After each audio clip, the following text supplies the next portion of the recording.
Good evening, everybody. Welcome to the Toon review for tonight's match preview of Southampton versus Newcastle United, which kicks off, of course, 3 o'clock Saturday afternoon. I am Paul, and I'm joined by Stateur. Welcome, everybody. If you do enjoy the show, hit that thumbs up. And, of course, if you're new to the channel and you like what you see, please become a subscriber. Come and be part of an incredible community. Hit that subscribe button. It is free to do so. Hit the notification bell so you never miss an upload or a live show. You can support the channel in the usual two ways. First of all, by Super Chat, which is the $ underneath the live comments, and that will guarantee your comment to be read out on the show. And, of course, memberships are available. Join button just underneath the two of us. And finally, thank you to Mamaroo Records for sponsoring the channel. Based in Whitley Bay for all your music needs, your vinyl, your CDs, your merchandise, your sports merch, gift cards. Check them out if you're ever in Whitley Bay. And, of course, if you can't get in there, they are online, and that is pinned at the top of the description. Good afternoon. Oh, I've done it again. Good evening, Alex. Yeah, definitely not afternoon anymore. It is the evening. Good evening. Yeah, I'm not sure where my body clock is these days. Jesus Christ. I keep thinking it's afternoon. We're in for some treacherous weather over the next 24 hours. So stay safe, everybody, in the high winds. Normally, if Billy was on the show, I'm sure he'd have a quip for the winds, but he's not. So I just thought I'd mention it.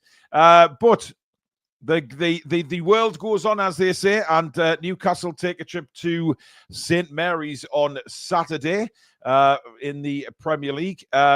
Johnny, NUFC, been a member for 17 months, and he says hi to the TTR Massive and Paul and Alex in YouTube land. Thank you very much.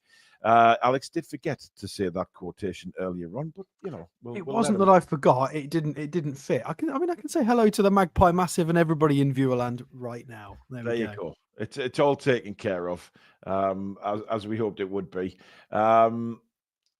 We did. Johnny NUFC actually became a member earlier on, and then it says he's been a member for 17 months. So I'm not sure what's going on there. That must have just ticked over on a renewal. So thank you, Johnny. Much appreciated, buddy. Right, Alex. Just wanted to get your input on the finances that are going to be released. Newcastle setting record revenue. What do you make of that? I haven't had a chance to have a look at it in detail. I saw some people posting about it, so I'm aware it's going on.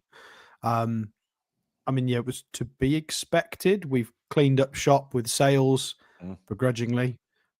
We've got we've got improved revenue in just all areas, I would imagine, with merchandising, with the stack, with tickets, then with Champions League stuff, Adidas, general sponsorships. Yeah, we've been improving revenue all around. So it's nice. It's good to see. And the thing is, you know, obviously a lot of people were talking about, you know, transfers and things like that, saying, oh, you know, but the reason the live show did this morning basically was just to say that it does look like, Alex, that the club is moving forward. You know, that they are doing things behind the scenes that we're not particularly privy to, but they are making a lot of money and starting to turn things around, like you've just said there.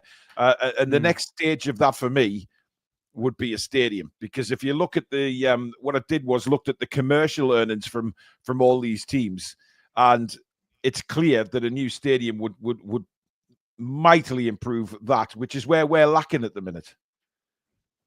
Yeah, I mean, I read a really good article today about this and about Amanda, about how everything's changed since then and stadiums and everything going forward. I was reading, I think, is nufcblog.co.uk? Is it Ollie Hawkins is his name? I think everybody's been reading that sort of on and off for years and years and years. It's actually really, really good articles, and I liked this one I read. I think it was today's one, and it was talking about how people need to really, really calm down with the fact if we don't have a great window, this one or the previous one kind of fell to bits. Yeah, fine. But Paul Mitchell and the new outlook is to make sure the decisions are made long term. That long term we're going to get the right results in terms of recruitment and on the pitch, commercial, stadium build. If it goes a little bit funny, we're going to have to weather a few storms, and we're going to have to. It's not going to be a straight line. But I thought it was a well-written article, and it kind of mirrors my alignment with how we should move forward. It's a marathon, not a sprint. Unfortunately, I think he referenced his own personal opinion in that article, saying that he thinks if Amanda had still been around, we'd have gone and splashed on a big right winger this window, and then we'd have been buggered for PSR. We'd have had to scramble and sell money again at the start of the summer. And I don't know. We can't say, but he's got a fair point, because that seems to have been how we've operated previously. So yeah. As long as we progress, then I agree with that. She's been described as, earlier on today as a loose cannon in some of the reports. So we've never seen that side of it, if there's any truth not. in that. So yeah, that was really reported by Newcastle World.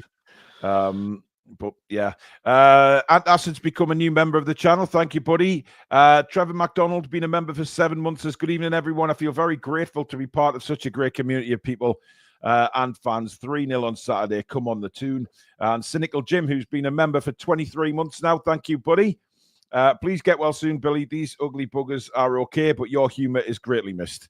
Well, as usual, Cynical Jim, being very cynical.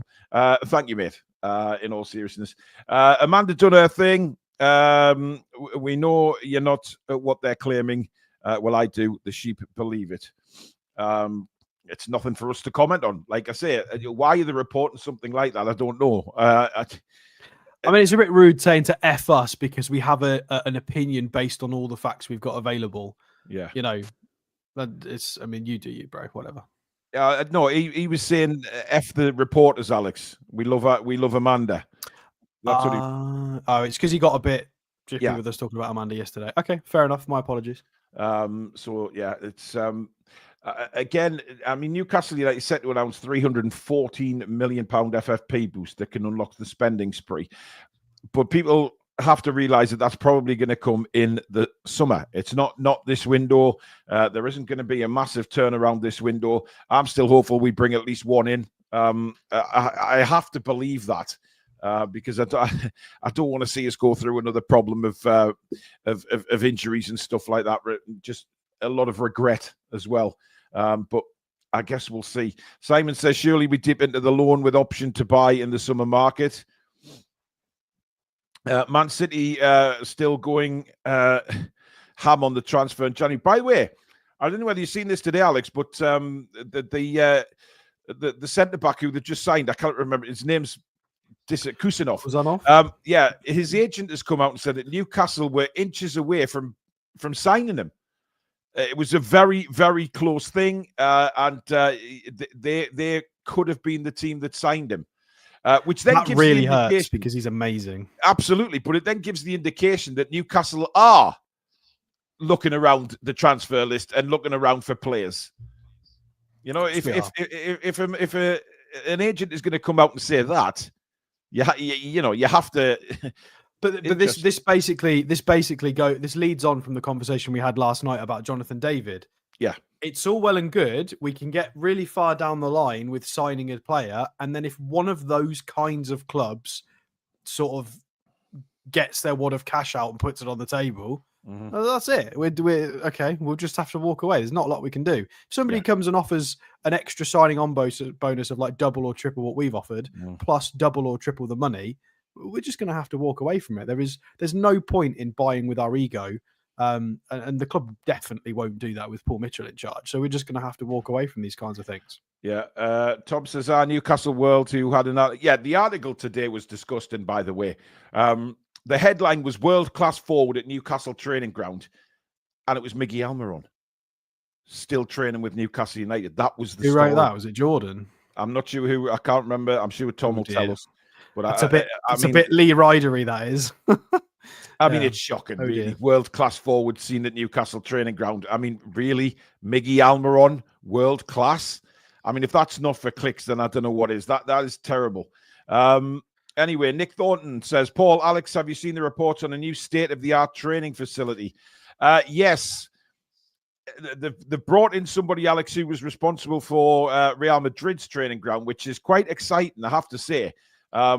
It does look like they're trying to move forward with this in a big way. I think it's murmurs, isn't it? It's not confirmed. No, I think it is confirmed. I think they have brought him in. Is it? Hang on, this is to do with the training ground, right? I saw again. I've been really busy.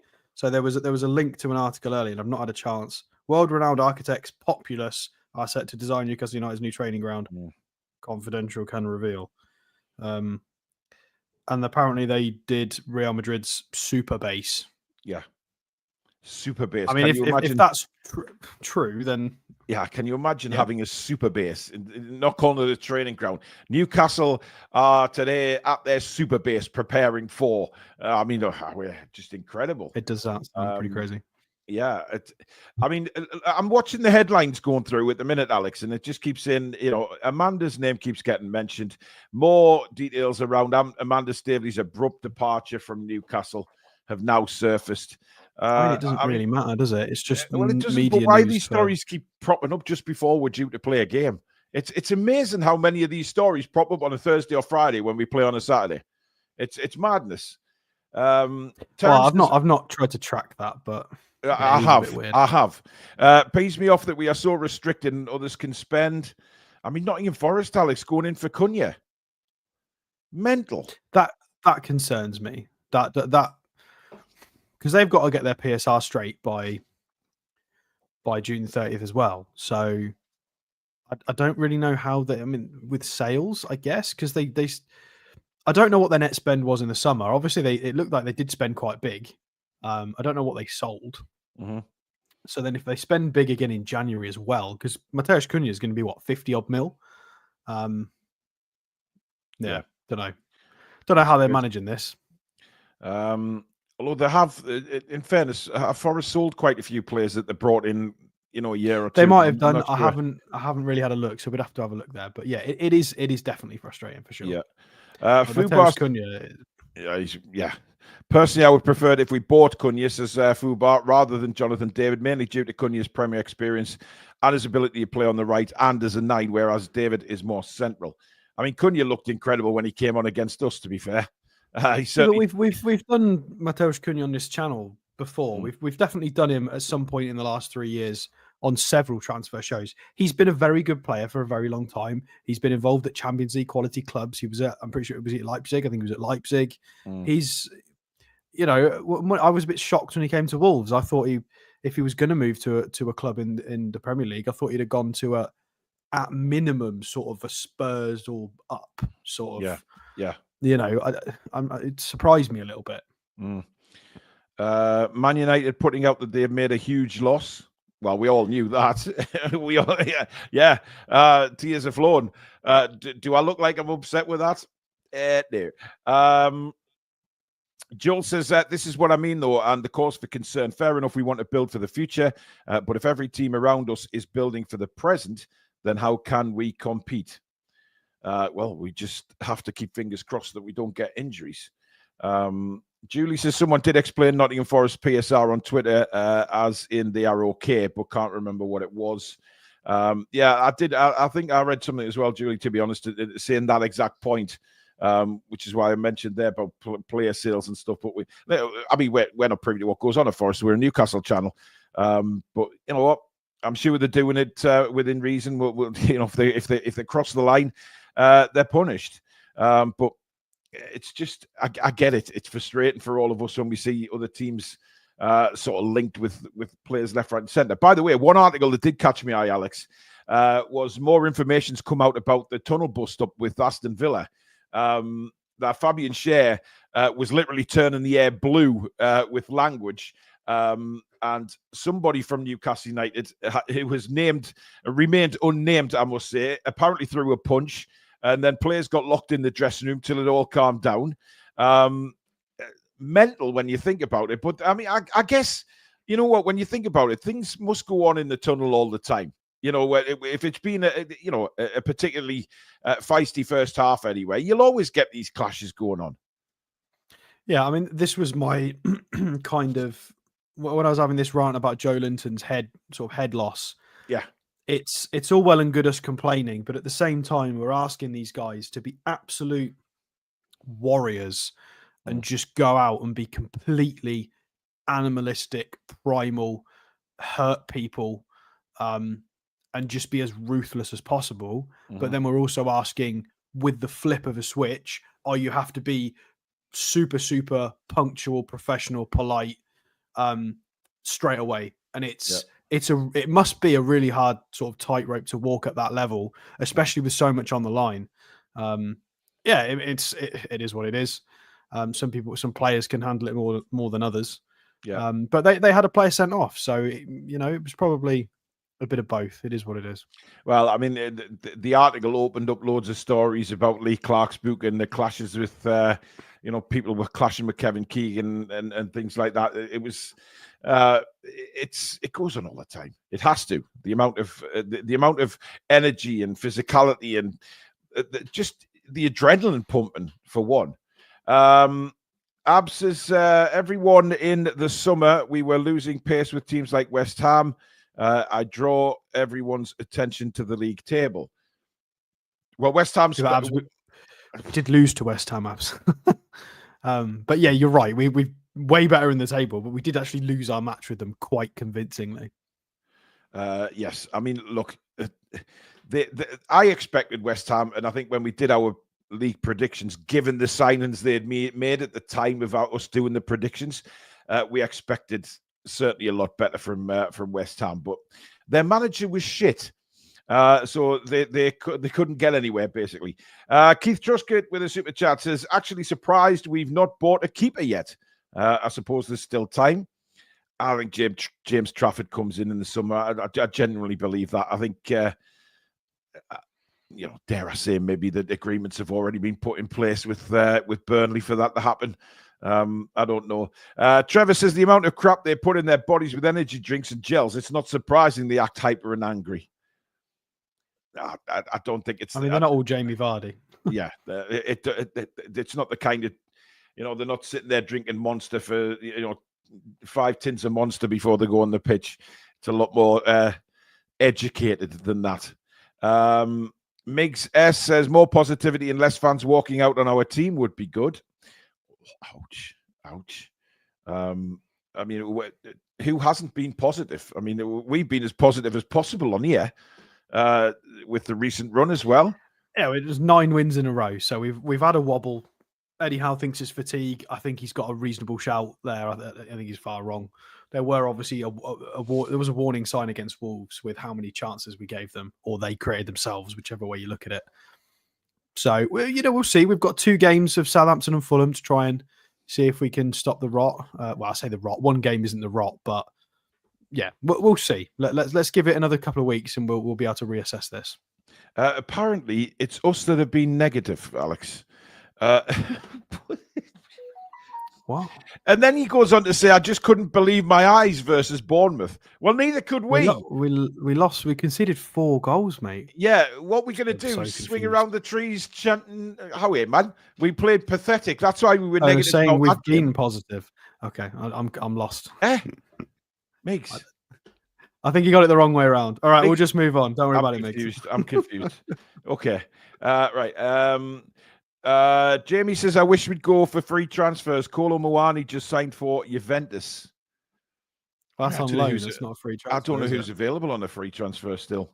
To be honest, guys, we've had a free transfer show planned for bloody ages, and we just don't seem to sign any free transfers. So we will do one. I mean, we've not got too long left of January, so we'll probably, because I'm not super optimistic about deadline day.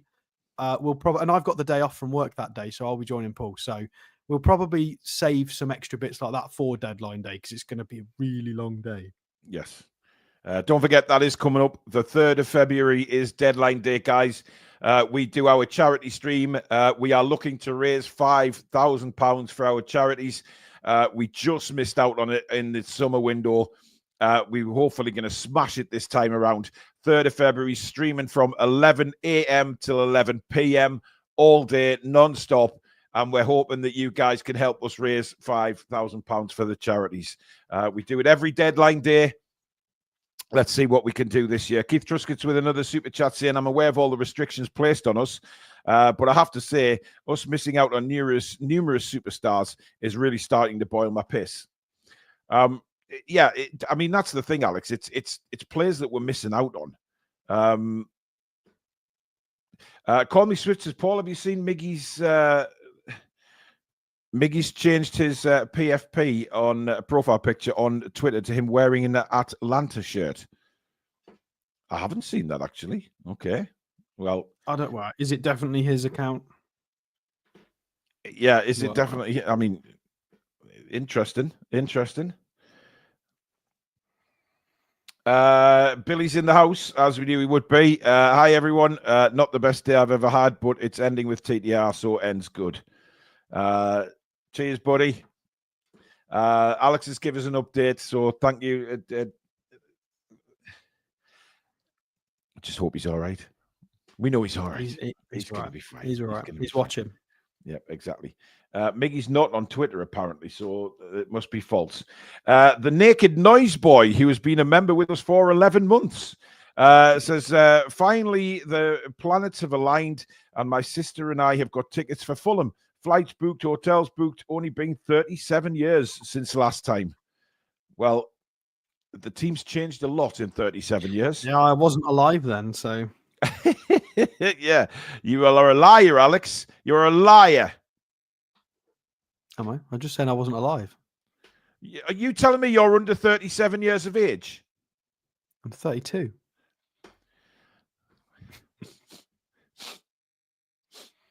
I'm 32. No. Where was your paper round? Baghdad? Dear me. You're funny. Yeah, definitely, I'm 32. Anyway, let's move on to the game, shall we, Alex, and take a look at Southampton, who, well and truly are the whipping boys of the Premier League this season. Rock bottom. Lost the last God knows how many games in the Premier League. They are, well, yes, we do. Yes, I was going to mention you, Chris, at Evermore. We want to get you on deadline day, definitely. So I'll be in touch, matey. Don't you worry about that. Do we have some graphics, Alex? Some graphics? We do. I've just got a little bit of trivia for people before we take a look at Southampton. A little bit of trivia. So I've had a little look, and the only win I can see for Southampton this season, unless I'm completely incorrect, it is just one win. Yep. They managed to beat Everton. Beyond that win against Everton, they have not won a Premier League game for how long do you think? Bearing in mind they were in the Championship, so it's a bit of a loaded question there. Oh, Gordon Bennett. I don't know. 691 days. Wow. And that was back in March, the start of March, 4th of March, 2023 against Leicester. It was a 1-0 win at St. Mary's. So nearly 2 years ago. Very close to that. Very interesting comment from Stephen Harker. Alex is the Obafemi Martins of YouTube. I'm sorry. Do I look 40 or something to everybody? Have I know I've got grey hair, but do I look like my? Okay, we'll move on. I wouldn't open that can of worms, Alex. Migs S is back with a super chat saying, "Appreciate the positivity, lads." Toon. And Christian Evermore says that beard hides your youthful baby face, Alex. If I shave it, I suddenly look 12. So. Right, let's screen share some bits, shall we, and have a look. We've got another super chat from Keith Truscott. Any truth to Longstaff going to Everton, or is that just noise? Well, he has been linked with Everton in the past. Listen, I mentioned that this morning, that I think that would be a really good move for Sean, but whether it happens or not, who knows? Anyway, let's have a look at Sutton. So this is their preferred team or last starting 11 and the ratings, and they're all not very good. I'm pretty sure, I don't know if this is the season's ratings or the last match ratings. I think on SofaScore it does give us a generic their best squad. Yeah, it gives us like their highest rated players. So quite concerning when your top 3 players is goalkeeper and the 2 centre halves. Well, basically, the shit. Let's be honest here. They are terrible. Well, I mean, they're not great. They're not great. If we go and have a look at their run of form, if I can find, there you go, there it is. So you've got a loss against Forest, a loss against Man United. Again, they've beat a team that's not in the Premier League in Swansea. Sorry, Mason. You've got a loss, a draw, a loss. Hang on, we're going to keep going backwards because we're going to show you just how far this rabbit hole goes. Loss, draw, loss. There is the sole win of the season against Everton at home, which was 1-0. And then it was a victory again against non-Premier League opposition. They've got a loss, another loss, and then we go. Where do we go? Loss, draw, loss. They beat Cardiff again as well, Alex.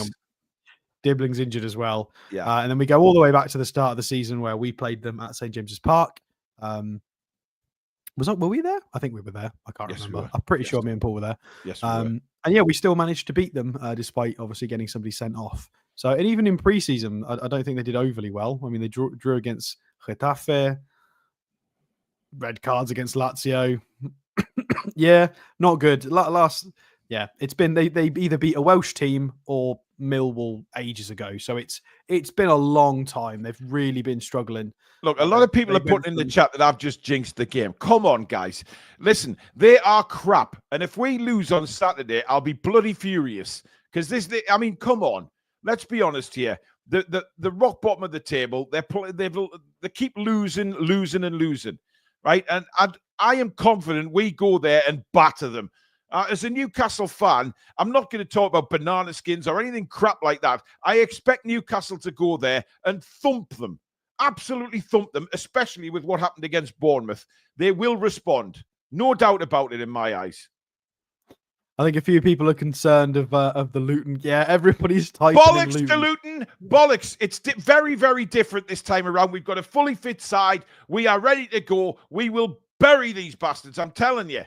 Come on. Stop looking on the negative side and just think how good we are when we play well. And we've just come off a hiding off Bournemouth. They will want to put things right. And it's the perfect game to go and score some goals and absolutely bury them. Look, there were games this season where we can sweep it under the rug. West Ham, despite being in a horrible situation, had a lot of individual quality in their side, and they made it work in the game against us when we couldn't defend a corner. Everton was just a penalty miss from Gordon. Brighton have got individual quality as well. There are explanations for some of these things. Bournemouth have been putting a lot of people to the sword this season. They're a good team, as we saw. Brentford, we lost to Brentford as well in the league. Good team, high scoring, one of the top scorers at home for them. When we talk about Southampton, none of those things are applicable. There is no, but they haven't got anything. They've got nothing. They've won once all season. I do agree with Paul 100% on this. This is not really excusable, losing this game. If we do lose this game, it's very much sorry, fan base, that was really bad. Cool. There is no excuse. There is no, we were fatigued. This is Southampton. They've won one match. I've just seen somebody say our legs have gone. Not now. We've had a week off. They've sent the players away for a break, and then they've come back to training. They've had a good rest. They are ready to go. None of these legs have gone, bollocks. Come on, guys. Come on. Yeah. And you've got to remember, they looked quite good when we saw them at St. James's Park, but they were full of confidence. They were off the back of winning all the time in the Championship. They were going to play their possession-based football. They've got technical players, and it looked quite good. And now it's fallen apart because it's very difficult to try and play that way in the Premier League. Look at their top scorers, as we've had on screen for ages now. Alexander Isak has scored more games in one goal than Adam Armstrong's goal season. More games in one goal? What more goals in one game? Everybody knows what I'm talking about. It's fine. Don't worry about it. We've had a hat trick from Isak, which is more goals in a game than Armstrong's had all season, and Cameron Archer. Yep. So it is not good reading for them in terms of the actual data. If it loads up the team's version of it, so their general rating is rock bottom, 20th. Their goals per match is 20th. Their goals conceded per match, they don't have the worst defense in the league. It's only the second worst. 2.3 goals per match. Again, we've got to be putting a couple of goals past them at least. Clean sheets, 18th. Average possession, again, because they're a little bit more technically, they've got a bit more technical quality. They are in 9th in that regard. Mm-hmm. Expected goals, right down the table. Shots on target, 20th. I mean, it's much of a muchness, guys. They're pretty low at a lot of things. 6th for accurate passes, again, because they try to be a possession-based team. Crosses, no. Penalties, touches in the opposition box is low. Corners is middle of the park. XG conceded. They've conceded the highest amount of XG in the league. 52.6 XG. That's enormous. That's massive, man. Even it's higher. Huge. It's seven. It's 7 more than Ipswich. That's a really big number.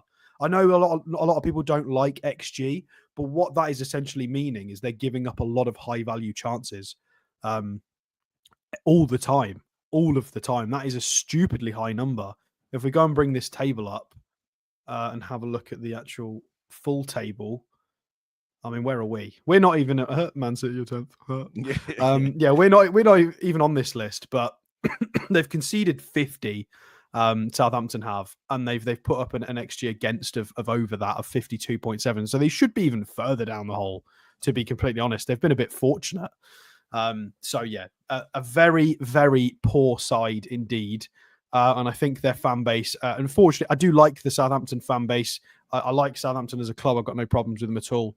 I do think their fan base is kind of accepted defeat in terms of relegation this season. I think they know it's probably gone. I don't think they have if you get to the middle of January and you've only won one game, I think they're going. I mean, let's hurry up and get back to the championship. Look at it. They've got 6 points this season, guys. How can anybody be worried? Why are people worried about this game? Because I think, have faith in our players. We have some wonderful players. And yes, it was a bad day against Bournemouth.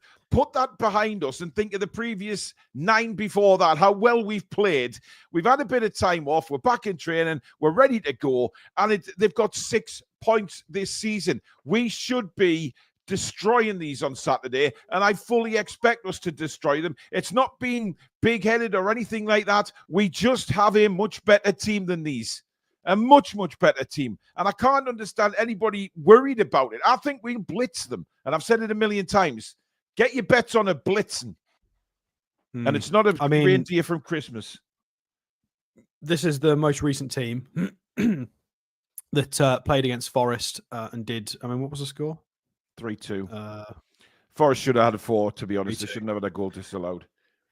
Yeah, I mean, they're still with the back 3 with Roy Keane's son-in-law, Jan Bednarek, who was kind of past it 4 years ago, in my opinion, at Premier League level, who is their captain now, the Polish centre-half. Yep. Ramsdale, a few people in the chat have put that he's been struggling recently. I do agree with that. I'm not sure where he's going to knock, Alex. He might be doubtful for Saturday, Ramsdale. I'm sure I read somewhere that Diblin and Ramsdale were a doubt. We can check this. So this is according to FOTMob, the suspected suspensions and injuries. I don't know where I read that then. I don't know where I read that. So we know R4. This it could be more because FOTMob often misses things off. So this might not be entirely accurate. Could be different. But I don't know how many of these would start typically anyway. I know Jack Stevens used to be involved. Tyler Dibbling, of course, definitely would be. But their most recent games, so that was their lineup against Forest. and then this was their lineup in the previous game against Manchester United. I mean, considerably better. Alex. Remember Luton, Paul. Remember Woods' hat-trick. Not to get too excited. Why? This is very different now. We're in a different. Luton and it's all gone in the past. We're playing, apart from Saturday, right? We're playing really, really well. We've got a very good balanced team. So come on, really. I mean, they are just coming off the back of quite a positive game against Manchester United. I know they capitulated towards the end with Diallo's goals, but they were in a winning position for long. But Manchester United are only a few places above them. I didn't think I'd ever say that, but you know what I mean. It was a relegation scrap. Yeah, it was a relegation scrap, definitely. Yeah. And to be fair, Kamaldeen Sulemana was definitely giving Lenny Yoro an absolute torrid time from what I can remember. Yeah. I watched a bit. I mean, we've done transfer shows on this guy before. And his dribbling was quite funny in this game. Yeah, look, 5 out of 6 dribbles. Say what you want, he's good with the ball. He did really well in this game, to be fair. So it looks like they actually had quite a positive game. Lots of high ratings. Yeah. They just got pumped right at the end. It's the manager that's come out and said that about Ramsdale, Alex. I knew I'd read it somewhere. The manager specifically. He's an injury doubt ahead of the game, so he hasn't confirmed yes or no. Look, I mean, Okay. People who are dangerous. I mean, if Suleimana's going to play, which he might, because Dibling's injured. So you'd imagine it's probably going to be. I mean, your Armstrongs and Suleimana's are definitely a fair shout to be starting. He is concerning. Kamaldeen Suleimana is concerning. He's a very good dribbler. He's rapid. And Tino Livramento has just come off probably the worst game he's had all season. He got absolutely taken to the cleaners by Semenyo from Bournemouth. So Livramento is going to be up against quite another tricky one. And Kyle Walker-Peters is no slouch at all. He's a good player. I think he's done. You know, he was in the England setup. He was doing interviews about how he'd broken into the England side not that long ago, and he's stayed with Southampton through thick and thin. So fair play to the young man, but I think he's better than what they're giving him at the moment. And Adam Armstrong, we know, is a good player. So there are some threats that we've got to be careful of. And again, they might be hard to break down, but 9 wins on the row recently, excluding the Bournemouth disaster. I'm more fussed about how worried they're going to be about us rather than worry about them, to be honest, and how we are a wounded animal after last week, and we are going to come back and just put the world to rights again and say that Newcastle United, the bubble hasn't burst, they're not going to drop down the league. That was a one-off, a bad day at the office, and we're going to go on another winning run. There's people saying that Suleimana's injured as well. I'm sorry, can these websites do their jobs properly? I have a day job. I don't have a chance to I haven't seen anything about Suleimani being injured, but, Well, if he's injured, I apologise, guys. All the websites telling me he isn't. So the people that run these websites need to actually update them properly. Yeah. Keith Truscott says, we are going to destroy them after the last result, 4-0 Toon. Exactly, Keith. Exactly. Into Yamar says, 4 or 5 Toon and we smash the solid February run and all. Exactly. Well said, mate. Well said. Let's get the GD back up so we can go above City. Yep. Goal difference is very important as well. What's the goal difference now? Oh yeah, that kind of hurt our goal difference, didn't it? We're plus 12. Yeah, that would be good. I mean, who have Man City got, just out of curiosity? Man City have got, not that it really matters. Oh, they've got Chelsea. Go on. Well, I don't really want Chelsea to win either because we're. Yeah, it's a bit of a strange one, that, because Chelsea are up there as well. But then again, we could maybe do with a 1-1 for both of them, really, couldn't we? Yeah, 1-1 would be good, and then 1-1 would be fine, or a draw. Both. Yeah, absolutely. Billy Trey says they've been starting that bean pull up front, Origachu or Giachu, whatever his name is. Have they? Shall we have a look at who he is? Can we see their squad list? Where's their squad list? Where's up front? Oh, Onuachu, this guy.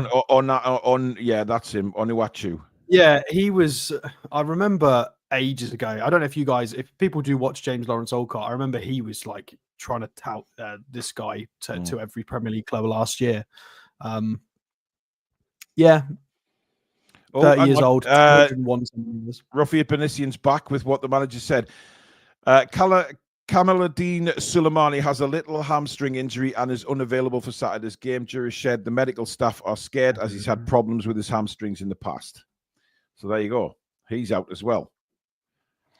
I mean, why aren't the websites picking up on this and somebody actually updating them once they've seen? Why aren't they not watching what the managers are saying and then update the website? You can update a website in 10 seconds. SofaScore, if you want somebody to have a part-time job, so give us an email, because this is dross. This is awful. Paul Onuachu is just a big fella, isn't he? He's quite a big gentleman. He sneezes a lot. You know how that's going to go. Onuachu. I'm here all week. I've got to try. But should we go to this screen? Yes, the Newcastle United side will probably be, well, now the question is, does Fabian Schär return after what happened on Saturday? And Eddie's comments about having a right and a left footer in the back four. And if so, does that mean that, is it now between Botman and Byrne rather than Botman and Schär? It's a big shout, this, Alex. I don't think it is. I think Fabian Schär, personally, for all the good he brings in balance for passing options, I think has defensively been found wanting for most of this season. Who, And sorry? I would Fabian Schär. I agree. But I'm just And going I off what it on personally, the right and left footer. no. I agree with that. I agree it would make us more balanced in Yeah. playing out and attacking creation, 100%. However, those two, Burn and Botman together, have been more solid in a more consistent way. And I would rather sacrifice the attacking balance just for a bit more defensive solidity, because we've had Brentford put 4 past us. We've had Bournemouth put 4 past us. It's concerning. Actually, Simon makes a good point in the chat, Alex. Schär played the second half on Saturday and we conceded 3 goals. Well, yeah. And No, there's people that saying we Burn... 2-1 down at half time, sorry. It was 2 goals in the second half. Even so, Sorry. people saying that Burn didn't have a great game. I agree with you. Burn didn't have a great game. But Fabian Schär's not had about 12 great games. Burn has been a lot more consistent and I think deserves the benefit of the doubt, being in the leadership group as well. Yeah. Schär's been poor for a lot of games. Burn has just had 1 or 2 off days, in my opinion. Well, to be fair, there was a lot of players on Saturday, as Julie said. None of them had, few of them had good games on Saturday. You know, there was only 2 of them really that stood out, wasn't there? Dubravka and Tonali. I think there's a lot of those players will be determined to put things right on Saturday, Alex. But it's a big call for Eddie, who he goes with in the back 4. The thing is, he's got his press conference tomorrow morning, right? And don't forget, guys, 11:30 tomorrow morning. It's another live news show, of course, every morning now at 11:30. Join us for that. We'll cover the press conference, obviously, like we do on a Friday morning, and bring you all the latest news. But I want somebody to ask him about the centre backs, Alex, and maybe try and get a bit more out of him. You know, what is his thinking? Well, it'd be everything I've just stated. You know, are you preferring to go with Fabian Schär for the balance of playing out from the back and long balls and not being able to have your sort of mid-range passes cut out? Or are you preferring the Burn and Botman pair because they're both a lot more physical, taller, aggressive, and were doing better together in the recent run since Botman's come back? But I mean, that's that's quite a biased way I've worded that, because I've definitely suggested that I prefer one side, but still. But Niall said there, you know, we'll have to remember the Wolves game as well, Alex, which we looked very, you know, Wolves should have scored a couple of times. The last 2 games, we haven't looked as solid maybe as we had previous to that. Yeah, no, 100%.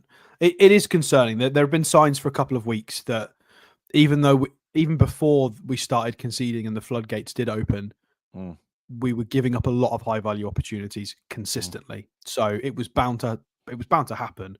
After in the Wolves review words, we did say, you know, a little bit concerning how many chances we gave Wolves. You know, Wolves were definitely more in that game than the scoreline suggested.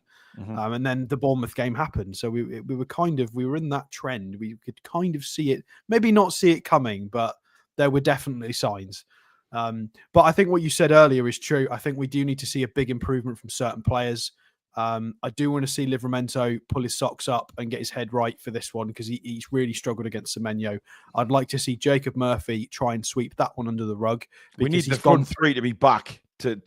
Jacob Murphy specifically had 9 or 10 games in a row where he was so useful for the team in all areas, and then he was anonymous against Bournemouth. So we don't want that. We want him to keep this run going.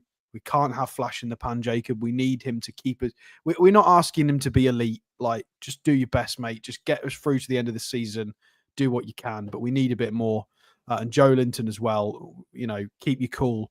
Try and get your destroyering in. I get he's probably tired. He's the one that never really gets rested that much. But is that going to be something Southampton can, you know, look back on over the last few games and maybe say, you know, that's one thing we can get at Newcastle with, is maybe trying to disrupt the discipline with certain players. Is that a way they can feel like it might get something out of the game? Nah, not this time. I think that will be definitely. No, I think that'll be sorted. I think the only thing that maybe some people might want is maybe Miley coming in. I don't think that's going to happen because of how transitional the game could go with Miley. Miley is not as fast as Joe Linton and Tonali. Probably about as fast as Bruno, who's not very fast. Yeah, I don't like Miley when we're getting hurt on transitions. I don't think he's ready for that yet. That's just my personal opinion. Joe Linton has shown in a lot of games he can be really good at wide cover and recovery runs. But we need Joe Linton to be on that because that's what Southampton are going to do. They're going to try and hurt us. If we're sort of camped outside their box, they're going to wait and try and spring and take the opportunity. But it depends how they line up. If Onuachu plays up front, then it might be a little bit different. It depends on the lineup. They've got a few different ways they could do this. I mean, Onuachu is not a good footballer. I've seen him a few times, and you don't have to be a good footballer to be a big lump and to hold up the ball and maybe bring someone else into play. All he needs to do is outjump possibly Fabian Schär once, and they could be away. So it's doable. You don't have to be a good footballer. Indeed. By the way, Romano's just tweeted regarding Arsenal. And their search for a striker, and apparently they may turn their attentions to Benjamin Šeško if they can't get Isak, which they're not going to get Isak. They can't get Isak. Apparently, they reckon they can get Šeško for around 59 million. But those two apparently remain the two top of the list strikers that Arsenal want.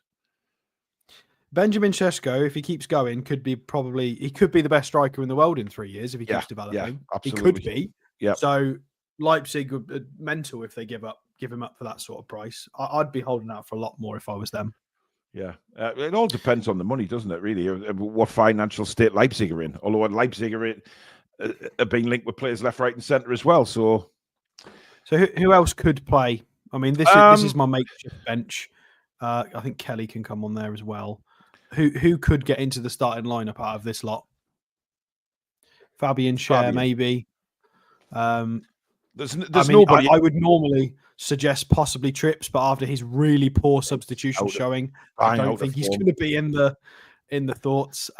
Miley, maybe a very, very small outside shout at starting, but I don't think so. I don't see the point of putting Miggy on the bench, Alex, if I'm openly honest. I do not see the point. I think the only reason I say that, Alex, but let's take a look at this, right? If for some reason Eddie decides to bring him on, right, and then God forbid anything happened to him, like a serious injury, and the transfer's dead, then it's dead. They're not going to sign him if he's going to be out for the rest of the season. You're taking a big risk. Oh, somebody said Kraft on the bench. Kraft is fit again, by the way. Yeah, Kraft on the bench is a good shout.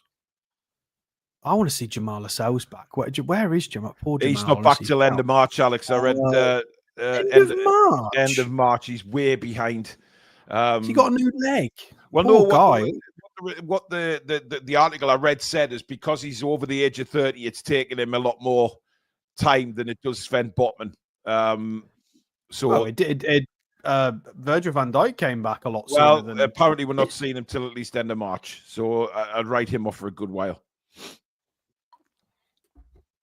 It's a shame as well. That'll be pretty much the end of the season. He'll probably be match fit by April, and then season's nearly done. Yeah. Neza says, I'm just thinking about deadline day charity event. If every subscriber donated 50 pence, that would be 17.5 grand.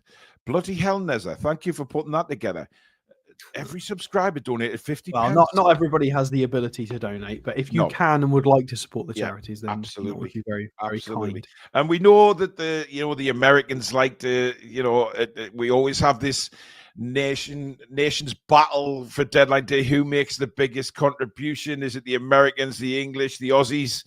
Everybody comes in on it. It's a good race. It's a competitive race. And especially as it's all going to charity, which makes it even better. Yvonne says, Joe Linton is once again walking a tightrope with yellows. We need him to calm down, or he could be out for a few important games. I think he should be out. I think he should be suspended right now. Well, his tackle the other day was disgusting. I don't know how he's not been sent off for it. He's just turned around. Do you know what, man? I've watched that tackle back 2 or 3 times, and I still can't believe he got away with that. I genuinely can't. I mean, and again, I'd rather be on consistent. Players would be screaming from the rooftops. I would. If this was any other player Yeah. from a different team, I would be calling corruption if that's not a red card. So I am livid the fact that, because I want consistency in the game. I don't know how we've gotten away with it. It was a horror challenge from Joe. It wasn't even a horror challenge. He went in with malice. He went into hurt. He was pissed. Revenge. He was pissed off. He'd complete head loss. That alone warranted the red card. It was awful. Yeah. Anyway, Raz has mentioned Bruno as well there, toning down on his drawn a foul routine. Yeah, look, I think he'll have learned a lot from last week when he lost the ball. I mean, the pass from Byrne was horrific. But again, he shouldn't be dawdling on the edge of the we've conceded area. 2 goals as a direct result of Bruno not paying attention. So, yeah, it's 2 now. Well, one is maybe just an accident. 2 is a bit more of a let's try and cut this out of our game. 2 is a mega kick up the arse and a fine if I was manager, put it that way. Right, so who are we going for at centre back then, Alex? Because I'm going for Botman personally. But are you not worried from the Wolves-Bournemouth games, Alex, that maybe, Eddie might be right, maybe the balance is just a little bit... But then again, I watched Fabian Schär get nutmegged. I'm sorry, I watched Fabian Schär get nutmegged as soon as he got on the pitch and he got run ragged. Yeah. I'm not... This is exactly why we were searching for a younger version of Fabian Schär that was maybe not quite as good technically, but had a bit more athleticism and pace, and physicality. But the thing is, Alex, Botman can use his right foot. Botman's used his right foot numerous times with pinging, diagonal passes to perfection. So it's not that he can't use his right foot. I think it's maybe the passing. It's maybe the attacking. I don't even know what words I'm trying to use here. We've obviously got certain attacking patterns of play we've practiced, and that includes a lot of Fabian Schär long balls and build up and runs from maybe Gordon and big switches. There's a lot that we've probably worked on that revolves around Fabian Schär, especially because Kieran Trippier was out for such a long time. We've probably done a lot of work on the training ground with Fabian in terms of that kind of stuff, which when you put Sven in, he can't do. He's got a right foot, but he's not got a Fabian Schär right foot. Absolutely not. So, I get it. I get it completely. But at the same time, when you bring in on your 32-year-old centre half and he gets nutmegged in the first 5 minutes, I'm not. It's happened too many times for me now. Yeah. It's happened too many times. I'm with you. I don't see how a player of Botman's ability is left out. I think it would be criminal. I think Fabian Schär is suffering from a huge case of you don't have any competition, fella, and you're playing crap. I think that's why he's got this season. He's got red cards. He's had complete awful games, massive mistakes, losing his man, not paying attention.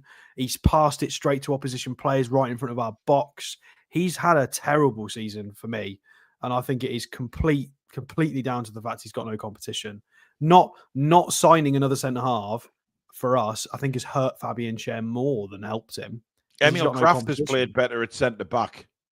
In my opinion, I think he has this season. I think he has. Certainly defensively wise, Alex. Defensively wise. He's not got the technical ability to play how we want to play consistently. But yeah, in terms of a defensive performances, Kraft has been better. He's made an incredible improvement under Eddie Howe, Emil Kraft. Just absolutely bananas the improvement he's made. And look, Dan Byrne's been brilliant for us this season. Okay, so, again, there was a lot of players not turned up against Bournemouth. And we can't judge and say a player should be left out because of that result. You've got to look at the performances that these guys put in. Going to North London, winning 2 games down there, and the continuation of 9 games Burns in a row. Been good for a long time. I don't think he deserves to be dropped based on the one. Fabian Schär's had more than one. Well, if you were looking at that, Alex, most of the first 11, if you're going to go with that basis, saying drop Byrne, if you're going along that basis, then 9 out of the 11 players would need dropping, wouldn't they? You know what I mean? There's only probably 2 that come out unscathed against Bournemouth, which is maybe Dubravka and Sandro Tonali. And we can't drop 9 players, can we? Exactly. Claire G says one day Eddie will have to drop Dan Byrne. Absolutely. We know that is going to be Botman's position that is Botman's the future is there. The future, it's right side that maybe I think we need to improve on probably in the summer window is the side that is going to have to be upgraded on. I don't think anybody's in any sort of disillusion or doubt about that. But Botman is the future left centre back, Alex, for years to come, hopefully. Yeah, no, definitely. It's when you look at how settled that back four is age profile wise. You've got Lewis Hall, Tino Livramento, and Sven Botman. That's 3 out of the back 4. I mean, you could argue for the next decade if things go well. And then we've just got the final position in the right side of centre half to fill long term. And that's a back 4. So it's good. It was good recruitment. It was good recruitment. We just need to keep going with the recruitment because we're still now suffering at certain ends of the pitch and that we're still playing Dubravka. We're having to, we had to strike an absolute lucky streak to find our old goalkeeper we're about to sell, just having a great run of games. And then we're still playing Jacob Murphy. To be fair to Jacob Murphy, he's put up the numbers this season and absolutely deserves it. But I think we all think he's maybe not the answer long term. And he is 29, nearly 30. So age as well kind of supports that. Right, get your score predictions in the chat, guys. Let me see what you guys think the score is going to be. I expect most of this, if not all, should be a Newcastle United win. None of this, I'll take a point crap. Jesus. Alex, what your score prediction going to be this week? I'm going to go with 3-1 to us. I think they're going to score against us. Okay. I think they're going to score because I think we're wishy-washy at the back in parts. I think the amount of chances we've conceded in the last few fixtures has been pretty poor. I'd love to see us completely tidy that up and restrict them to no chances or a few chances. But and I do think they are shocking at the back. I think we're quite aggressive attacking. It's very rare we don't score. We've basically scored in every game for the last couple of months. So they concede on average over 2 goals a game. I think we're good enough for about 3. So I'll go with 3-1. I think it's probably a fair shout statistically. Who's going to score?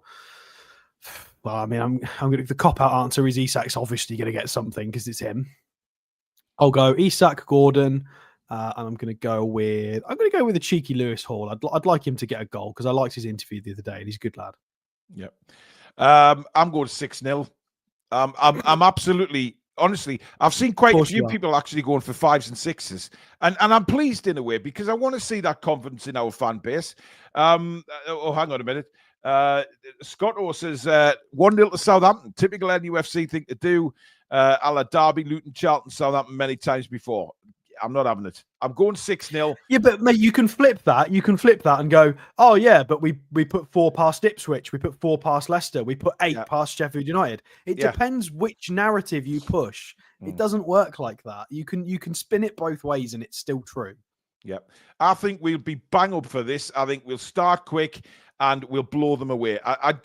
Listen, I'm not just saying that. I genuinely believe that after what happened against Bournemouth, the lads will want to come back with a strike of thunder, a strike of lightning and a rumble of thunder and destroy them. I genuinely think that. There's lots of 5s, there's lots of 6s. I've seen a few 7s. I've even seen someone put 20-0 to Newcastle. I mean, listen, let's be confident for once, and we've been accused many times on this channel of being negative, and I'm trying to be positive here and, say, right, come on, let's get the game won and let's convincingly win and put on a display and tell the rest of the Premier League that the bubble hasn't burst and we are sticking around in the top 4. Simple as that. So 6-0 for me. Goal scorers, I think Isak will get 4. I think he'll have a field day against Bednarik. Honestly, 4. And I think Anthony Gordon will get 1, and so will Murphy. The front 3 will get all 6 goals. The assists will come in from around the pitch, and we're just going to see Newcastle back on Saturday afternoon.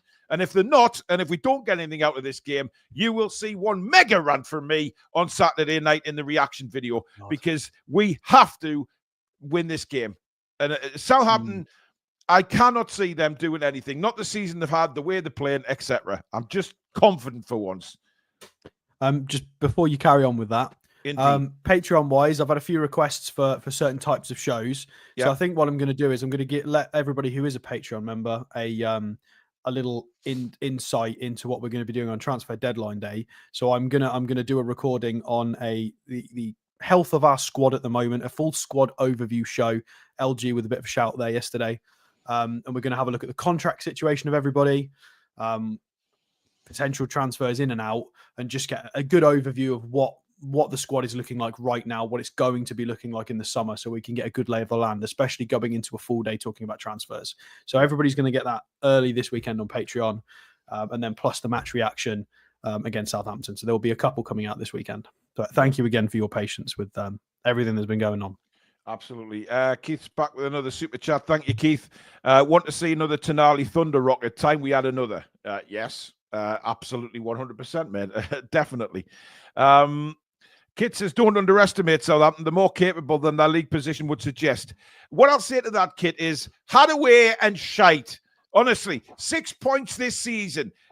Don't tell me that they're more capable than the league position suggests. The league position says, and their points total says that they are shit.